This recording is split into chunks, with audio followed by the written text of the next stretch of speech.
Ok, tá gravando. Então, boa noite, pessoal. Sejam bem-vindos a mais um webinar da WA Solutions sobre DDMRP. Hoje a gente vai estar falando sobre os 5 passos do DDMRP e como cada um deles funciona e o que a gente deve fazer para uma implementação de sucesso do Demand Driven. Antes que eu me apresente, só queria trazer uma frase para vocês, né, que insanidade é continuar fazendo sempre a mesma coisa e esperar resultados diferentes. Então é um pouquinho do que a gente vem trazendo junto com a metodologia, ou seja, é mudar a forma de fazer as coisas.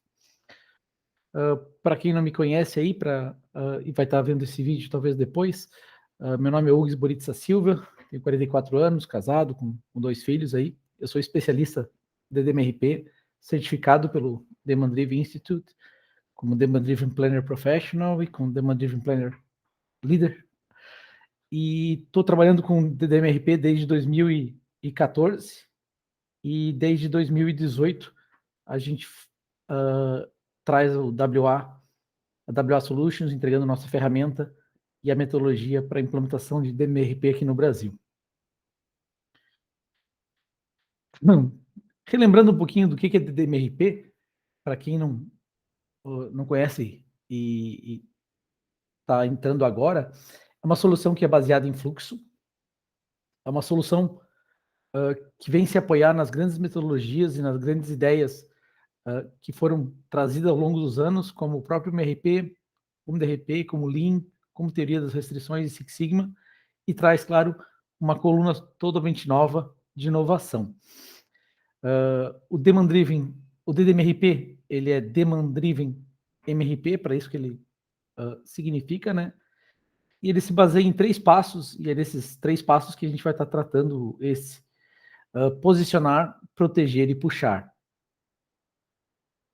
O DDMRP, né, no Brasil, foi traduzido para MRP dirigido pela demanda. Os livros já estão na sua 3ª versão, revisadas e editadas aí.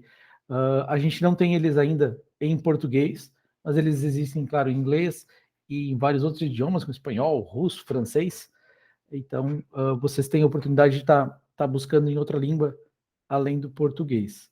Foram mais de 15 anos de pesquisa extensiva da Carol Ptak e do Chad Smith, que são os autores da metodologia e do livro, e quem toca hoje é o Demand Driven Institute, que é responsável por todo o ensino do DMRP. Ele é uma soma das melhores práticas, né, como a gente viu, ele vem buscar o que estava de melhor e já existia, e não destrói, e sim agrega. Ele não é uma solução milagrosa, ou seja, eu sempre lembro, não é um pó de pirlim-pim-pim, é um trabalho a ser feito. Ele tem o objetivo de promover e proteger o fluxo, é para isso que o DMRP é colocado e calculado. Ele nos traz um completo conjunto de novas regras. Por quê? Porque a gente vive num mundo que é diferente do mundo que o MRP foi criado nos anos 60. Então, eu preciso se o mundo é diferente, eu preciso de um conjunto de regras novos. E o DDMRP é adaptar-se às variações da demanda sem amplificá-las. Qual o principal intuito? Resolver os principais problemas que afetam as áreas de planejamento e de ressuprimento, que são as faltas crônicas, o excesso de estoque e o custo alto e os desperdícios encontrados. E também solucionar o que provoca esses efeitos, que é o nosso conhecido efeito chicote. O efeito chicote, para quem não é familiar, é quando a gente tem uma pequena distorção num dos pontos da nossa cadeia produtiva ou nossa cadeia de suprimento, e essa distorção é amplificada através das etapas, causando uma disrupção na outra ponta. E isso pode ocorrer tanto do produto acabado para a matéria-prima, como da matéria-prima para o produto acabado.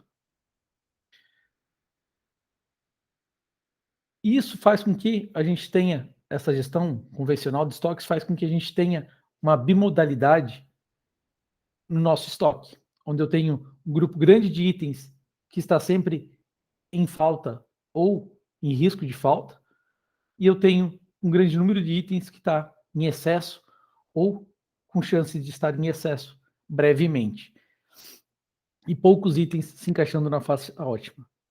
E muitas vezes os mesmos itens circulam entre ponto A e B, ou seja, ora eles faltam, ora eles têm excesso. Eu não consigo controlar e ter um estoque saudável dos meus produtos.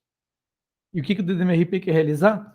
Ele quer aumentar o meu nível de serviço, aumentar o meu giro de estoque, baixando o esforço de administração desse sistema, baixando os meus custos logísticos e trazendo os itens para uma faixa ótima, onde a maioria dos meus itens tem um estoque saudável o tempo todo.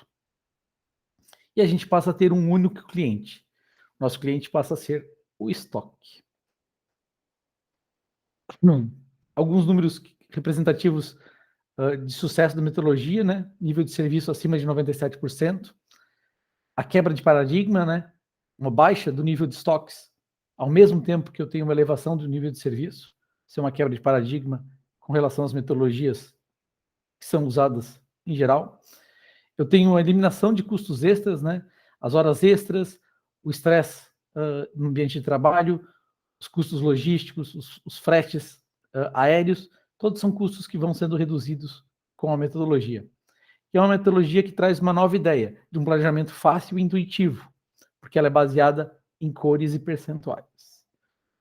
Alguns players conhecidos e pelo mundo e aqui no Brasil, que vocês podem estar sempre acompanhando e buscando os cases. Agora vamos falar um pouquinho, então, dos 5 passos do DMRP. Como eu citei antes, são 3 grandes blocos: posicionar, proteger e puxar. E esses 3 blocos são divididos em 5 passos que devem ser seguidos e na sequência, ou seja, não posso escolher qual que eu vou completar ou qual que eu devo fazer. Eu devo atuar em todos eles e nessa sequência. Então é nessa sequência que a gente vai estar conhecendo, entendendo um pouco mais. O primeiro, desacoplamento estratégico. Então, é posicionar estrategicamente os estoques. E já dizendo, não é em todo lugar e não é em lugar nenhum. Mas vamos entender um pouquinho mais a fundo do que isso representa para a gente. O que se posicionar, o que se desacoplar estrategicamente faz. O primeiro intuito é atenuar o efeito chicote. E a única maneira de eu atenuar é eu impedir que essa variação seja transmitida daquele ponto para o próximo ponto e impedir que essa distorção seja amplificada em ambas as direções. Como é que eu faço isso? Eu faço desacoplando e amortecendo esse ponto. Então vai ter um local, um ponto na minha estrutura, seja uma estrutura produtiva, uma bill of materials, né, uma lista de materiais, seja na estrutura da minha cadeia de suprimentos, pontos onde eu vou desacoplar, ou seja, eu vou desconectar a minha rede. A IPIX nos traz que desacoplar o estoque é ter uma quantidade de estoque entre diferentes entidades na fabricação ou em uma rede de distribuição para criar independência entre processos ou entidades.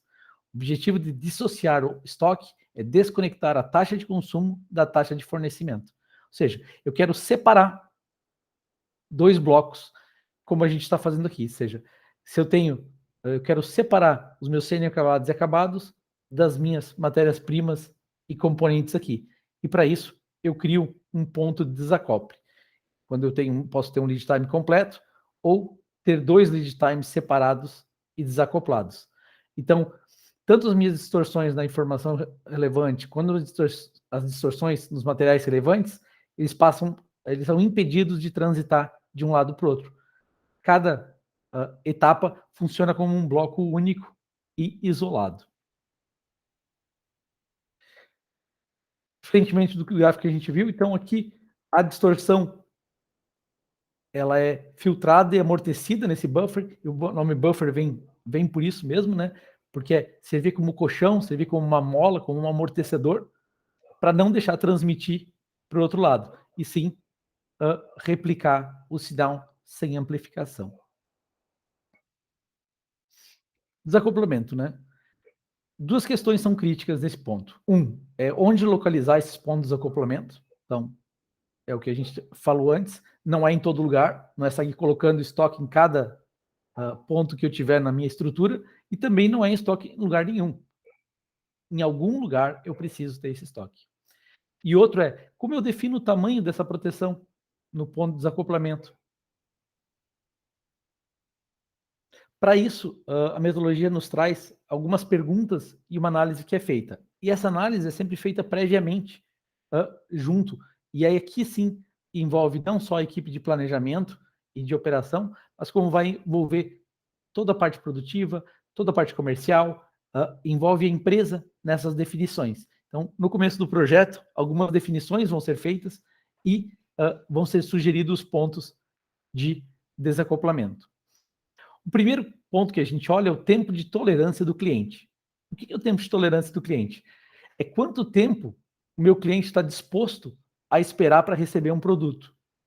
Se meu cliente pretende receber o produto imediatamente, significa que eu preciso ter o estoque disponível para ele ali. Então, é um ponto que eu preciso ter um estoque. Agora, se meu cliente topa esperar 7 dias para receber o produto e meu tempo de produção é 2 dias, eu não preciso ter estoque acabado esperando o cliente. Eu posso produzir e entregar na data solicitada. Outro ponto é tempo de mercado potencial. O tempo de mercado potencial é qual é o lead time para o meu cliente que permite que eu ou tenha um ganho de preço, ou seja, de margem, ou possa capturar novos negócios, possa crescer o meu negócio. Então, essa é uma pergunta que o comercial vai poder responder. Se eu entregar mais rápido, eu posso ganhar mais clientes? Eu posso cobrar mais caro pelo meu produto? O meu cliente entende isso e aceita isso? Se ele aceita, fazer uma redução desse lead time para o tempo ideal de espera do cliente pode nos dar uma vantagem competitiva. Horizonte dos pedidos de venda é o período que eu consigo enxergar a minha carteira ou a minha demanda. Ou seja, até quando, quantos dias para frente? Os meus pedidos caem todos do dia para o dia e eu não consigo ver nada? Ou eu tenho uma carteira de 30 dias consolidada e que vai se mantendo assim sempre? Qual é a carteira que eu tenho?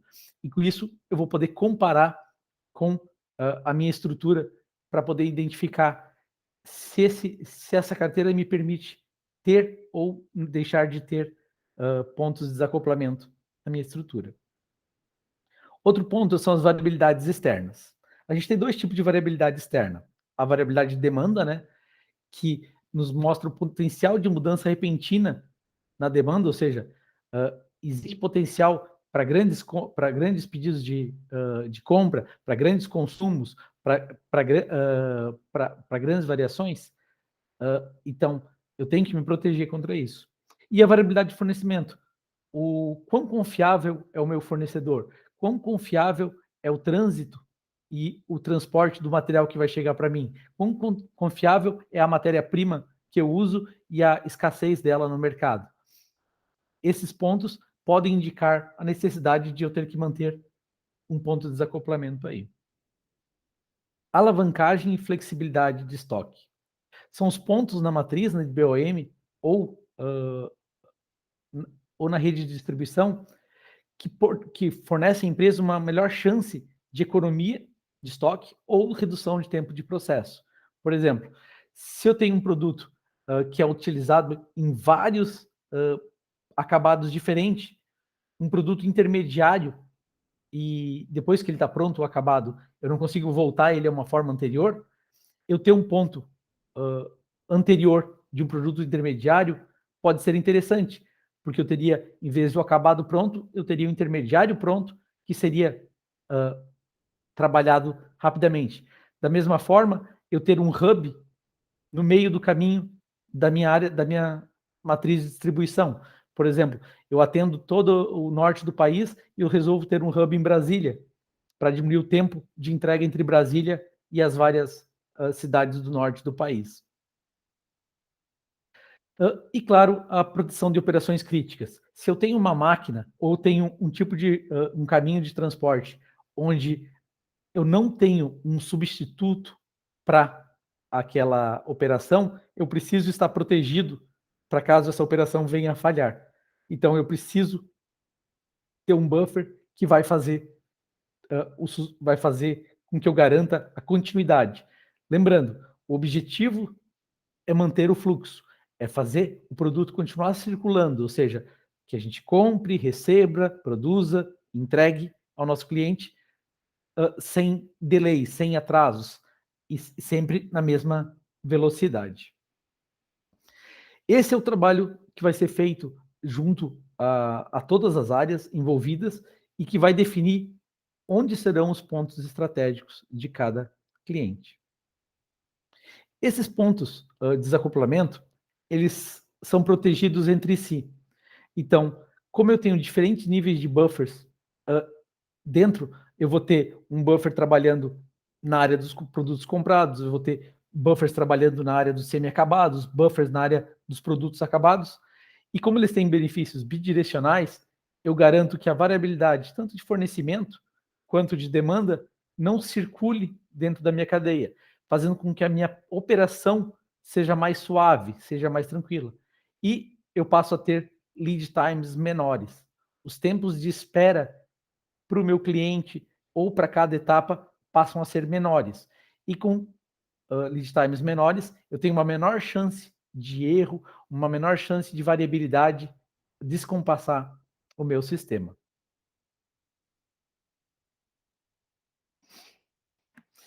Então, a gente viu que a gente precisa colocar buffers, um estoque em algum ponto. Esse algum ponto vai ser definido a partir de várias questões que nós temos que fazer junto à nossa empresa e ao nosso negócio. E colocando esse ponto, agora eu sei que esses pontos vão proteger o meu fluxo. O que eu tenho que fazer agora? Eu tenho que proteger individualmente esses pontos. Ou seja, eu tenho que verificar, botar um buffer ali que vai garantir que aconteça de forma saudável essa proteção. Então, quais são esse é o buffer, né? Quando a gente fala em buffer bastante de MRP, nosso buffer é composto de 3 zonas, né? Vermelha, amarela e verde. E ele vai ser definido, cada um deles tem uma função específica dentro da metodologia. A zona amarela, ela vai ser sempre o núcleo de cobertura de demanda, ou seja, é a área, né? A quantidade de estoque que é usada enquanto a gente espera a reposição. A gente tem a zona verde, que é o nosso núcleo de geração de ordens e nosso definidor de tamanho mínimo de ordem também, ou seja, é o tamanho dessa zona que vai definir o tamanho da ordem que vai estar sendo reposta. E eu tenho a zona vermelha, que é uma segurança embutida no buffer, né? Uma segurança inserida no buffer. Para quê? Porque a gente sabe que o mundo não é linear, o mundo é volátil. Então eu tenho que estar protegido contra essa volatilidade. E como eu monto e calculo esse buffer? Cada buffer ele é calculado de forma individual, tratando dois grupos. Um são as propriedades individuais dos itens, e o segundo é a configuração de grupo, que a gente chama de perfil de buffer. Nas propriedades individuais, a gente tem as 4 principais. O lead time. O lead time é o tempo entre eu solicitar uma reposição e eu receber essa reposição. E eu vou ter diferentes lead times se o item é comprado, se ele é manufaturado, se ele é distribuído. E cada um desses tempos, ele vai ser verificado de acordo com os desacoplamentos que a gente fez. Então, o desacoplamento vai fazer com que a gente tenha lead time diferente. A quantidade mínima da ordem. A gente segue sempre a regra do negócio e ela vai influenciar diretamente no tamanho das reposições. Ou seja, é algo que muitas vezes não temos poder de agir contra, mas é algo que vai nos dar indicativo de que tamanho vão ser nossas reposições. A localização, né? O mesmo material em pontos diferentes da minha cadeia de distribuição, por exemplo, ele vai ter taxa de consumo diferente, vai ter um tempo de reposição diferente e ele vai sofrer uma variabilidade diferente. Então, a propriedade individual não é só vinculada ao item, é vinculada ao item e o local onde ele está. E por último, o ADU, né? o consumo médio diário, que é a base do cálculo do buffer. E ele pode ser considerado o histórico ou o futuro, ou até uma mistura dos dois. Ele é influenciado pelo horizonte que a gente olha esse histórico ou esse futuro, ou seja, quanto maior o horizonte eu olhar, mais estável vai ser o buffer, menos responsivo. Quanto mais curto e mais responsivo, mais instável fica o buffer. Então, a gente tem que encontrar o ponto ideal e o tamanho ideal para o nosso produto. E, claro, pelas exceções. O ADU é influenciado pelas exceções que acontecem no nosso negócio, como sazonalidade, como promoções e tudo mais. Então, esses 4 itens marcam e identificam individualmente o buffer. E eles vão ser comparados com os grupos, com os perfis de buffer. O perfil de buffer é definido por 3 letras que formam este perfil. A primeira letra, ele vai nos identificar se o item é manufaturado, se ele é intermediário, se ele é distribuído, se ele é comprado. E para definir isso, as empresas usam métodos e regras diferentes. Algumas usam responsabilidade, ou seja, depende de quem vai cuidar desse item. Outros usam a intuição, ou seja, o expertise e a experiência da empresa de que esses grupos devem ser agrupados juntos. E também como forma de controle, né? Eu controlo de forma diferente itens distribuídos e comprados. Então, eu vou adequar os itens, a empresa vai adequar dentro desses 4 grupos, utilizando essas 3 regras. A categoria do lead time é dividida em longo, médio e curto. E ela vai determinar qual percentual do fator do lead time vai ser aplicado no buffer. Como regra básica, a gente já sabe que quanto maior o lead time, menor o fator de lead time. E a gente vai estar conversando um pouquinho de porquê. A esteira de transporte nos dá um pouquinho desse exemplo. A gente tem 2 opções. Ou ter ordens grandes e poucos frequentes, ou ter ordens pequenas e mais frequentes. Qual delas tem o maior impacto no fluxo de caixa? É mais fácil pagar vários pequenos boletos ou pagar um boleto muito grande? Qual delas tem o maior risco na quantidade de oferta? Se o meu navio naufragar com a minha única pedido do semestre, eu estou com um problema muito grande. Se eu tiver vários containers viajando quinzenalmente, o meu impacto, se eu perder um navio, é muito pequeno. Então, a ideia é que a gente reduza e tenha material chegando o tempo todo em pequenas quantidades. E isso faz com que eu tenha uma maior segurança com relação ao meu atendimento, ao meu fornecimento.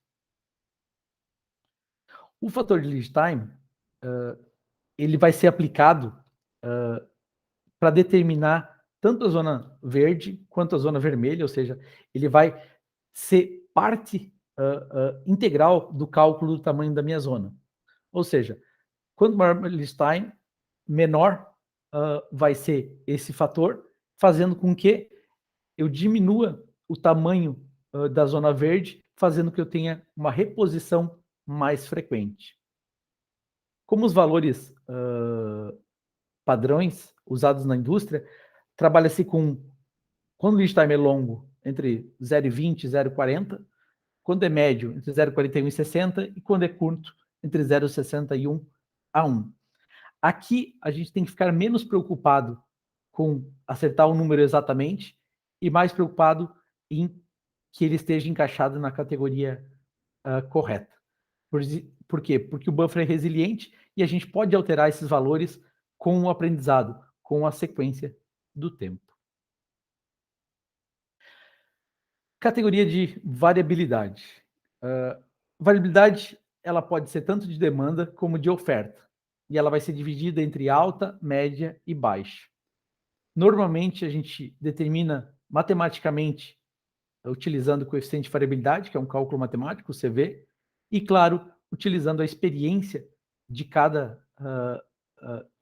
empresa e de cada usuário para fazer uma adaptação desses valores. Cada item em cada local diferente é afetado por graus diferentes de variabilidade, então eu tenho que considerar ele separadamente. Essa variabilidade de fornecimento e de demanda, ela não necessariamente é a mesma, ou seja, eu posso ter para os meus itens comprados um tipo de variabilidade e para os meus produtos acabados número de variabilidade completamente diferente. E quando eu faço a interposição, significa que eu vou ter números melhores de variabilidade para os meus buffers intermediários. Com faixas típicas, né, a gente varia, quanto mais alta a variabilidade, maior o fator, obviamente, porque quanto mais variável, mais eu preciso proteger, e como ela impacta diretamente na minha zona vermelha, eu preciso proteger mais quando eu tenho mais variabilidade. Então, eu vou de 0 a 40, de 41 a 60, de 0,61 a 1, e em muitos casos também eu passo de 1, eu boto uma variabilidade acima desse valor também.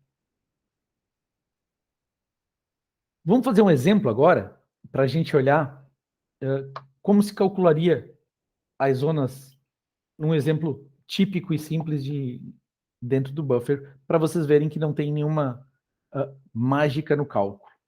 Primeiro a gente calcula a zona amarela, né? Como ela é a cobertura da demanda, eu faço ADU, ou seja, a minha média diária, vezes o meu lead time. Isso quer dizer que ela é do tamanho do tempo médio de espera para receber a minha reposição. A minha zona verde, como ela é responsável pela frequência e pelo tamanho da reposição, a gente vai sempre escolher a maior de 3 quantidades. A gente vai comparar a quantidade da ordem mínima, a gente vai considerar um ciclo de ordem, né, desejado ou obrigado, e a gente também vai fazer um cálculo considerando o fator de lead time. E por último, a gente calcula a zona vermelha. A gente primeiro faz um cálculo da vermelha base, utilizando o fator de lead time. A gente agrega e calcula a segurança vermelha utilizando os fatores de variabilidade. E daí a gente soma essas duas para ter a nossa zona vermelha total. Um exemplo aqui, então, eu tenho um consumo médio diário de 20, eu tenho um perfil de buffer que é M, manufaturado, que é médio, 0,5, e eu tenho uma variabilidade baixa, de 0,25. Eu tenho um MOQ de 200, um ciclo de ordem desejado de 7 dias e um lead time desacoplado de 14 dias. Então, como a gente viu, primeiro calculamos a zona amarela, o ADU, que é 20, multiplicado por 14 dias, deu 280. Simples assim, a gente tem a nossa zona amarela. A gente calcula então a nossa zona verde. Primeiro com o fator de lead time, o nosso ADU é 20, o nosso DLT é 14, e o nosso fator de lead time, que é médio, está 0,5, deu 140. Calculo com o ciclo de ordem desejado, 20 vezes 7 dias de ciclo de ordem, deu 140. E, por último, eu comparo isso com o meu MOQ determinado. Como o meu MOQ de 200 é maior que o meu 140, eu vou pegar o maior valor. Então, eu tenho a minha zona verde de 200. Passando, então, para a zona vermelha, eu calculo primeiro a base, utilizando o fator lead time. Então, como a gente já viu mais de uma vez, 20 vezes 14 vezes 5 deu 140. Vou calcular a minha segurança aplicando o fator de variabilidade, que é o 0,25. Então, eu tenho 140, ou seja, eu tenho a minha base versus a minha variabilidade, 35. E a minha base, zona vermelha total, 175. Colocando os três um em cima do outro, aí ficou o tamanho do nosso buffer. Topo do vermelho, 175. Topo do amarelo, que é a zona vermelha mais zona amarela, 455. E o topo do verde, que é o tamanho do buffer, que é a soma das três zonas, 655. E aqui é importante ressaltar, o tamanho do buffer não é o tamanho do estoque que a gente vai ter. A gente vai ver mais para frente, o tamanho do estoque vai ser sempre zona vermelha, estoque provável, vai ser sempre a zona vermelha mais metade da zona verde. Nesse caso aí, 275. Então, a gente posicionou, a gente verificou como calcular um buffer para atender às necessidades, e agora a gente, continuando a proteção, a gente vai passar para ajustes dinâmicos. E esses ajustes vão ser diários e sazonais, porque o buffer precisa reagir às tendências do mercado. Existem dois tipos de ajustes dinâmicos: ajustes recalculados e ajustes planejados. Os ajustes recalculados é um recálculo que normalmente a gente faz de forma automática e leva em conta as variáveis da equação, né? Toda vez que o meu ADU muda, o meu buffer muda. Se o meu lead time mudar, o meu buffer atua. Se eu tiver mudança no perfil, né? Se ele mudou de manufaturado para distribuído, para comprado, se ele mudou a variabilidade dele, se ele mudou o fator o lead time dele, ele vai ter uma alteração. E se eu tiver uma mudança em MOQ? Esses cálculos são feitos diariamente. Por que eles são feitos diariamente? Porque eu quero acompanhar a tendência do que está acontecendo no mercado, na demanda. Se eu esperar a fazer as alterações uma vez por mês, uma vez a cada 2 meses, uma vez a cada 3 meses, eu posso ter grandes impactos, um grande salto, grandes mudanças e não estar coberto de forma correta. Então, esse é um recálculo que normalmente a ferramenta faz de forma automática e pré-determinada. Agora, o que já são os ajustes planejados? São baseados nos fatores estratégicos, históricos, inteligência e negócio. Então, é saber minha sazonalidade, é saber as mudanças que eu vou ter no meu negócio de fornecimento, é saber que eu vou ter promoções. Todos esses fatores que podem alterar são inclusos aqui. E a gente pode fazer eles de 3 formas. Fator do ajuste de demanda, onde eu mexo diretamente no meu ADU. Fator de ajuste de zona, ou seja, onde eu faço uma alteração numa das zonas, seja na vermelha, na amarela ou na verde, porque é uma necessidade. Ou eu faço um fator de ajuste de lead time. Cada um desses fatores, ele é feito de forma preventiva, ou seja, a gente faz normalmente um lead time pelo menos antes do que ele ocorra, de quando vai ocorrer essa mudança, e eles têm tempos pré-determinados, eles não ficam para sempre sendo aplicados, eles são aplicados durante um tempo. Aqui nesses dois gráficos a gente pode ver como é que o estoque iria se comportar nessa demanda e o que a gente teve que fazer com o buffer para corrigir e manter o estoque saudável durante todo o tempo. Então a gente posicionou, a gente criou e protegeu o buffer, e agora a gente passa para a área de planejamento. Então, a demanda vai dirigir a nossa reposição, e ela vai fazer isso quando o buffer permitir. Como é que isso é feito? Como é que é calculado isso? A geração dos pedidos de reposição é feita através da equação do fluxo líquido. Então, dentro do MRP, a gente vai escutar bastante isso, a equação do fluxo líquido. O que é essa equação? Ela é exclusiva do DMRP e ela é usada para gerar as sugestões de reposição. E ela é sempre calculada com estoque físico, mais as minhas ordens em aberto, aqui entendam ordens em aberto como tudo aquilo que eu tenho a receber, menos a minha demanda qualificada, que é tudo que eu tenho a sair qualificado pelo DDMRP. Como é que a gente faz isso? Então, o meu estoque físico é o meu estoque armazenado disponível. É aquele estoque que está pronto para ser entregue para a próxima etapa, seja o produto acabado para o cliente, seja o produto intermediário para a próxima etapa de produção, seja o produto que vai ser transferido para uma outra unidade. O que são minhas ordens em aberto? É toda a quantidade de estoque que já foi solicitada para o fornecedor ou para a etapa anterior, mas que não chegou ainda. E o que é demanda qualificada? São todos os pedidos de venda já vencidos ou as ordens de consumo já vencidas, aquelas que eu devo entregar hoje também e os futuros picos qualificados. E a gente vai estar olhando isso em detalhe agora. Quando a gente fala em picos de demanda qualificado, é uma das grandes sacadas, uma grande mudança. Nesse caso aqui, eu vou estar considerando, isso aqui são todos os pedidos de venda e de consumo que eu tenho, dia por dia.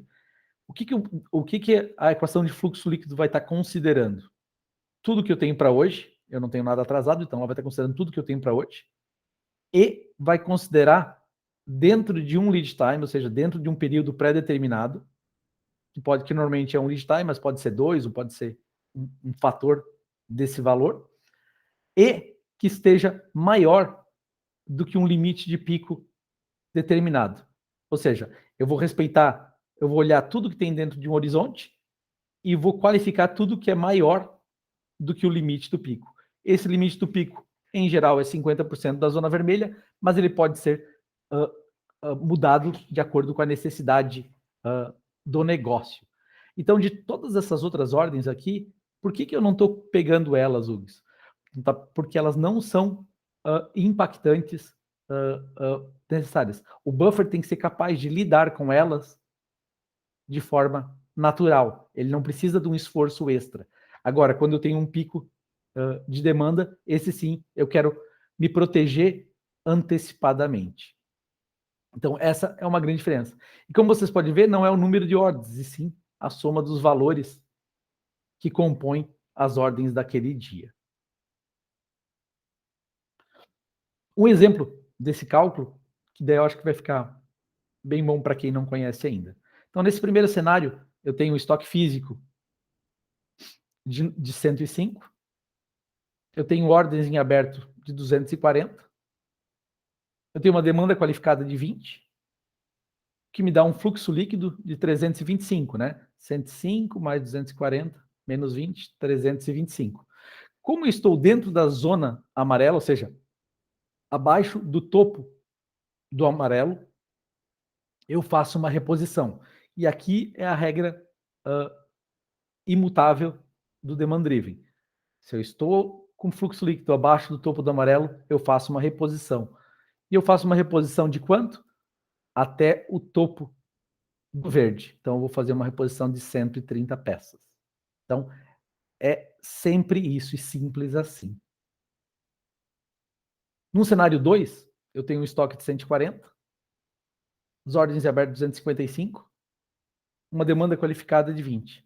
Isso faz com que o meu fluxo líquido fique em 375, que é acima do meu topo do amarelo. Então, eu não faço reposição. Não importa que eu não esteja no topo do verde. Se eu não entrei dentro da zona amarela, eu não preciso fazer uma reposição. E a facilidade que é, na hora que eu olho tudo aquilo que eu tenho que planejar, eu vou olhar, eu sei que eu tenho que repor o que está em vermelho e amarelo, o que está em verde eu não preciso, e eu sei a sequenciamento que eu tenho que fazer essa reposição, porque as cores e os percentuais me indicam a prioridade e a urgência de cada um.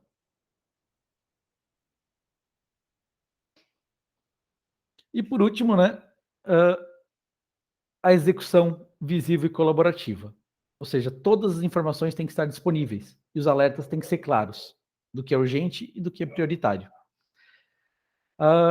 O DDMRP passa a ter algo chamado execução. E execução é algo que não existe na gestão convencional, no planejamento convencional. Separado em duas etapas. Nos pontos independentes, a gente tem alertas do estado do buffer, né? Que pode ser alertas de estoque físico e alertas de falta projetada.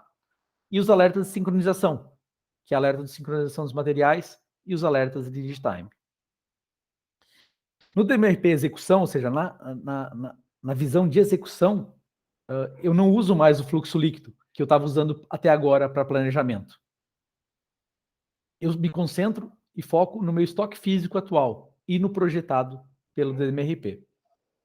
Demandando duas coisas. Uma mudança na maneira em que as prioridades são determinadas, ou seja, é diferente, eu não priorizo mais por data, eu passo a priorizar pelo buffer, e eu faço uma mudança na interpretação das cores das zonas. Então a gente vai estar vendo um pouquinho. Por que a gente não usa mais a data de entrega, né? Até hoje se usa sempre a data de entrega como padrão para ver urgência. Agora, se eu te perguntar o que tu prefere ter, fornecedores que sempre te entregam no prazo ou fornecedores que nunca te deixem sem produto? A proteção da disponibilidade é a coisa mais importante. É nisso que a gente tem que focar. e é nisso que a gente tem que buscar. Então, se eu focar na data de entrega, eu não necessariamente vou estar focando na disponibilidade do meu produto. Então, a prioridade vai ser sempre o estado do buffer, e ela é sempre associada a essa proteção, disponibilidade. Esse é o nosso buffer de planejamento que a gente viu até ali. Então, o planejamento, eu olho a perspectiva de análise do fluxo líquido e com o objetivo de gerar reposição de pedidos. E eu tenho a ideia de que meu fluxo líquido circule dentro da zona verde. Por quê? Porque cada vez que ele entrar na zona amarela, eu vou estar repondo até o topo do verde. Então, a minha conta de fluxo líquido vai estar sempre circulando aqui dentro. Quando eu passo para o buffer de execução, eu faço uma pequena mudança, uma alteração nessa perspectiva. O meu fluxo líquido está dentro da zona verde. O meu estoque, ele vai circular dentro da zona verde, mas dentro da zona verde de execução. E qual que é o objetivo da execução? É a tomada de decisão de priorização. É o que eu tenho que acelerar, o que eu tenho que atrasar, o que eu tenho que correr de urgência. Como é que ele é definido, esse novo buffer de execução? A zona amarela se torna a zona verde, ou seja, se eu estiver dentro dessa zona verde, o meu estoque físico estiver dentro dessa zona verde, ele está saudável. Quando ele está dentro da zona amarela, ou seja, no 50% superior do planejamento, eu estou em alerta, mas eu estou bem. E quando eu estiver na parte de baixo, na zona vermelha, eu estou em perigo e eu preciso agir imediatamente. A execução visível colaborativa, né, nos permite, então, a definição de prioridades clara, primeiro por cor, depois percentual. Ela nos permite fazer uma distribuição eficiente do nosso estoque. Por quê? Porque como eu tenho os buffers, eu posso, e se eu não tiver quantidade suficiente, eu posso distribuir proporcionalmente ao buffer e não às entregas, e sim ao buffer, ou seja, aquela que a gente falou lá no começo, eu tenho um objetivo, que é cuidar do meu estoque, então eu vou cuidar do meu estoque cuidando desse buffer. E nos permite fazer a alocação priorizada, ou seja, nos permite complementar ou reduzir carga de máquina ou de caminhões de acordo com essas prioridades, porque elas nos dão uma indicação clara do que é urgente e o que não é. Isso, claro, passando para vocês aqui de uma forma rápida, mas mostrando tudo que compõe esses 5 passos, né? E mostrando para vocês que o WA Demand Driven, né? Que o nosso software tem todas essas facilidades lá dentro, né? Eu tenho uma solução de distribuição, onde eu vou ter os buffers, os percentuais, vou ter os gráficos indicativos, vou ter a minha o meu gráfico modal mostrando quanto do meu estoque está bem protegido e quanto está precisando ser trabalhado. Eu vou ter a solução de compras, né, nos mostrando os buffers de tempo e os buffers de lead time, ou seja, quando que eu preciso agir junto ao meu fornecedor para garantir que ele esteja entregando dentro da minha necessidade. Eu tenho soluções de varejo que nos permitem equilibrar o estoque em lojas diferentes. Uma solução de VMI, onde permite que eu controle o estoque do meu cliente e com isso seja eficiente lá também. E, claro, uma solução de produção, onde eu consiga distribuir e planejar as minhas máquinas. O DDMRP, então, ele muda a nossa forma de planejar. E o WA tende a fazer isso com implementações muito rápidas e eficazes, né? A gente faz sempre simulações ou provas de conceito, um projeto modelo, uma conexão RP, treinamento de provas e resultados. Esse etapa, em geral, leva em torno de 6 meses, dependendo do negócio, um pouco mais ou um pouco menos. Gosto sempre de deixar aí o nosso parceiro em termos de educação no Brasil, que é a EPCS. Então, a EPCS está com curso agora em dezembro, aí estão os contatos, depois vocês podem me procurar também. E vocês ficarem de olho aí nas redes sociais, que a gente vai ter o estudo de caso da Arcelor vindo pela frente, a gente vai falar mais sobre fatores de ajuste planejados ainda esse ano, e a gente vai ter, provavelmente, no comecinho do ano, um jogo da distribuição, onde vocês vão poder ver a diferença entre um planejamento convencional e um planejamento normal. Ok, pessoal, nos mantivemos aí dentro do tempo, 8h20. Eu vou deixar aberto aí para perguntas, caso alguém tenha perguntas, e fico à disposição de vocês. A gente tem uns minutinhos aí para conversar. Até lá. Ok.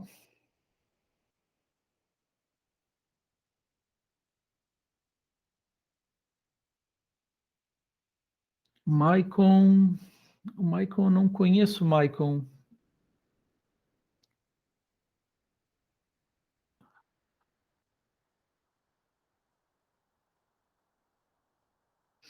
Diego, Matheus, com alguma dúvida, alguma pergunta que vocês queiram fazer?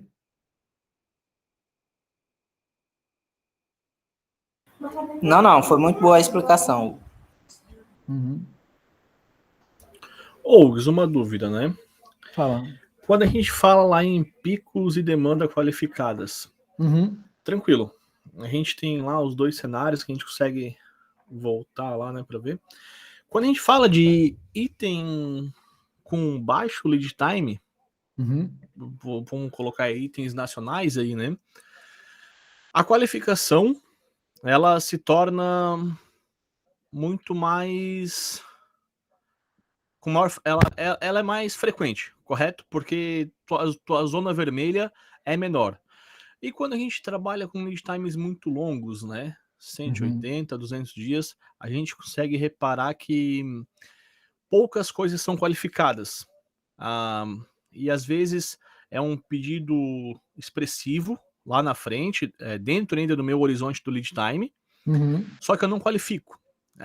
Outro detalhe, até a gente, como utiliza o software, né, ali de vocês, a gente faz a distribuição eficiente quando nosso estoque chega lá no vermelho e a gente distribui com a importação.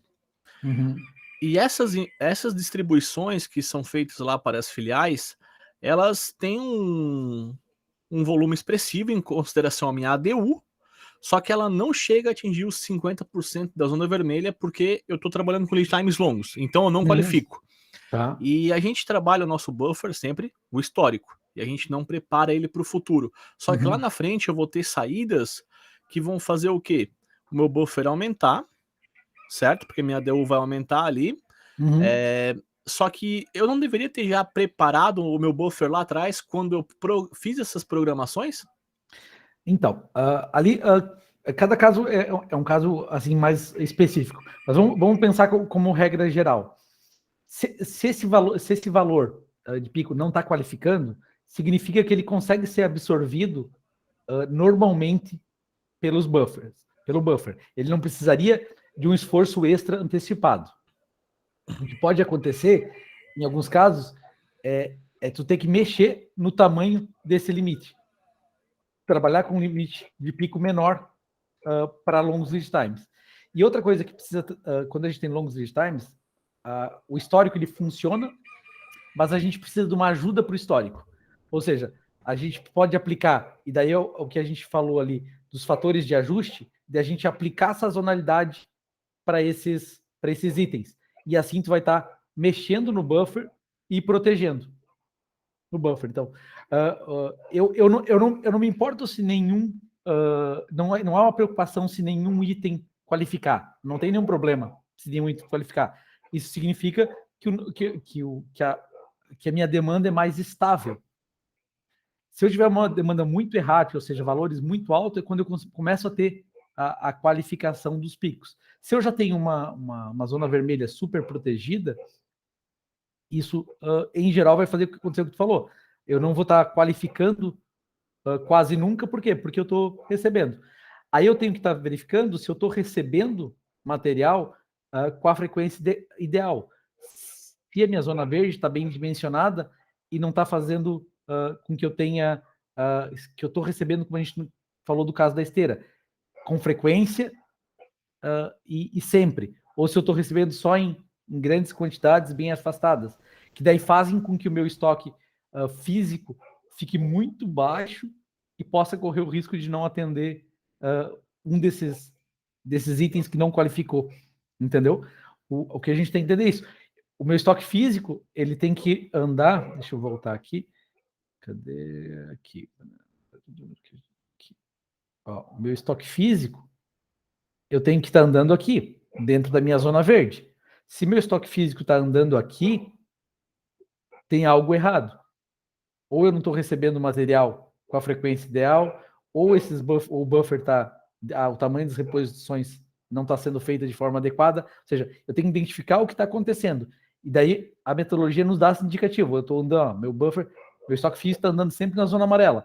Se ele está andando sempre na zona amarela, eu vou correr o risco de um determinado valor que não qualificou me atrapalhar. Entendeu? Então é tentar entender o que está acontecendo com o item em si. Aqui, normalmente é bem tranquilo a gente ajustar e ficar a reposição bem colocada. O que a gente tem que ver é se o efeito dessa colocação não está sendo desabastecido aqui. E daí, isso a gente pode tratar, essa é uma coisa até para tratar com o João, a gente estava para fazer um encontro semanal nosso aí, para a gente talvez pegar item a item e fazer avaliações mais profundas em cada item com vocês, né? Sim, deu para entender bastante a colocação, né? É que daí eu estava dando uma pesquisada até junto com o Guilherme e a metodologia ela sugere para nós que a gente pode fazer a qualificação dos picos ali dentro do horizonte com uma porcentagem do vermelho ou uma quantidade da minha ADU. Por exemplo, minha ADU é de 100, né? Então... eu quero fazer 3 ADUs, 5 ADUs. Isso. E daí a gente queria até... Tava pensando, mas a gente tá ainda dando uma estudada sobre qualificação com ADU, levar em consideração com o CV. Porque o CV é o desvio, né? Então, eu utilizar o CV junto com a ADU para mim pegar e definir a que ponto eu qualifico, né? Porque, por exemplo, se eu tenho uma ADU de 100 e um CV de 3, e lá na frente eu tenho uma venda que é 1000, muitas vezes pela minha zona eu não qualifico. Só que se tu olhar pela tua ADU e pelo teu CV ali, teu coeficiente de variação, esse 1000 é 3 vezes mais do que o tua ADU vezes CV. Então, sabe, às vezes parece que daí tu fica menos preparado lá na frente. Esse é o tipo de coisa que a gente tem. A metodologia, ela não é a ferro e fogo, né? Ela tem as opções e tu vai ter que testar o que funciona para cada grupo de itens que tu tem. A gente, por exemplo, tu pode ter que um grupo de itens precise trabalhar com vezes ADU. Vai ter outro grupo que vai precisar trabalhar com 50%, vai ter outro que vai ter que trabalhar com 20%, vai ter outro que tu não quer proteger, tu vai ter que botar 100% porque tu não quer qualificar os picos. Então, é entender e testar. Claro, com lead time longo é sempre mais difícil o teste, mas a gente consegue fazer simulações para dar uma ideia do que ocorreria, né? Não, perfeito, Hugo. E uma questão, a minha última questão do dia, né? É que às vezes a gente escuta falar sobre que o buffer protege em 30%, né? Não, isso é mito ou é... Não, o que ele fala é o seguinte, que ele pode estar 30% errado. Essa frase é uma frase da Carol. Se o buffer estiver 30% errado, ele ainda dá conta do recado. O que ela quer dizer com isso? Se o número 30 é exatamente esse, não é a questão. O que ela está dizendo é o seguinte, não gaste a tua energia tentando fazer o buffer perfeito. Vá adaptando ele à medida que as coisas vão acontecendo. Ou seja, tu vai gastar horas e horas fazendo para trocar o buffer, para trocar a zona vermelha de 250 para 258. Não vai fazer diferença. Entendeu? É isso que ela quer dizer com esse esforço. É a frase lá que ela usa em inglês do livro dela, né? Que roughly right is better than precisely wrong, né? Que é mais ou menos certo é melhor do que precisamente errado. Então, show. É porque daí aqui e o Gui a gente escuta aí que às vezes o buffer ele absorve 30% do consumo. Então ele pode estar 30% errado, mas absorver consumo futuro a mais do que a média U, ele não absorve, porque é só o histórico, né? O que ele está dizendo é o seguinte, ele pode estar 30% errado e provavelmente ele vai funcionar. Vai funcionar super bem? Não, porque ele está 30% errado. Mas ele ainda vai funcionar. E daí tu vai corrigir ele para ele ficar mais próximo do que ele precisa ser. E a ideia é tu olhar para os gráficos, verificar onde o fluxo líquido está andando, onde é que o estoque está andando, e mexer nos parâmetros para que o fluxo líquido ande dentro da zona verde de planejamento e o fluxo e o estoque físico ande dentro da zona verde de execução. Esse é a função do analista, entendeu? É fazer com que o gráfico de fluxo líquido ande aqui e o de estoque ande aqui. E daí, para isso, tu tem os parâmetros para mexer. Show, cara. Obrigado aí pelas informações. Ô, Gui, só mais uma perguntinha aqui. Sobre aquele fator de ajuste de lead time, né? O LTAF, né? Que é a sigla em inglês, né? Esse fator hoje a gente não tem utilizado ele tanto lá, né? Usa pouco isso. Mas chamou a atenção porque a gente entendeu, assim, olhando no livro e na apostila, né? Que esse fator ele vem para nos ajudar em caso de o nosso fornecedor, né? Ele tá falhando as suas entregas, né? Isso. Então, por exemplo, assim, eu tenho um lead time de 100 dias e eu uso o meu fator de lead time de 0,2, né? A partir do momento que o fornecedor ele atrasa mais que 20 dias do lead time dele, a gente deveria estar iniciando um LTAF, né? Um fator de ajuste de lead time. Seria mais ou menos vamos lá. Nesse sentido? Não mistura, são duas coisas diferentes. O fator do lead time é um fator utilizado para o cálculo para a gente definir aqui o tamanho da zona base e da zona verde. O que tu está falando do ajuste planejado é o seguinte, nesse caso que tu falou, tu tem um fornecedor de 100 dias de lead time e ele, na tua média histórica, ele atrasa 20 dias.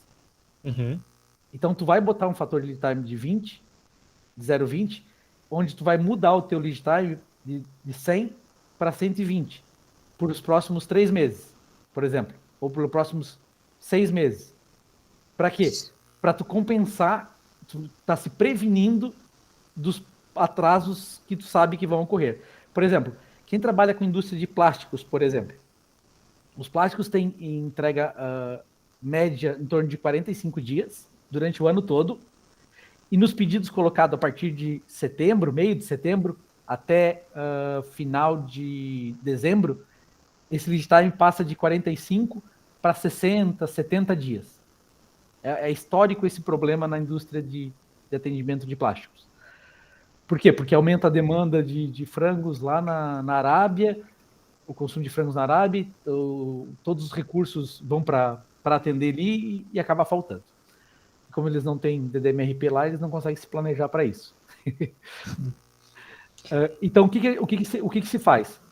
Um lead time antes, tu vai fazer o quê? Tu vai botar um fator... em vez de tu mexer no lead time, lá e mexer no teu RP, trocar o lead time, depois ter que trocar de volta, lembrar, o que tu vai fazer? Tu vai botar o fator de ajuste lead time, o LFAT, para que naquele período ele vai ser 40% maior. Então, por 2 meses e meio, ele vai ser 40% maior, e com isso tu vai proteger antecipadamente, ou seja, tu já vai antecipar pedidos para tu receber e daí tu não ficar sem durante aquele período. Então, são coisas diferentes. Um é o fator de lead time, que é para calcular o buffer.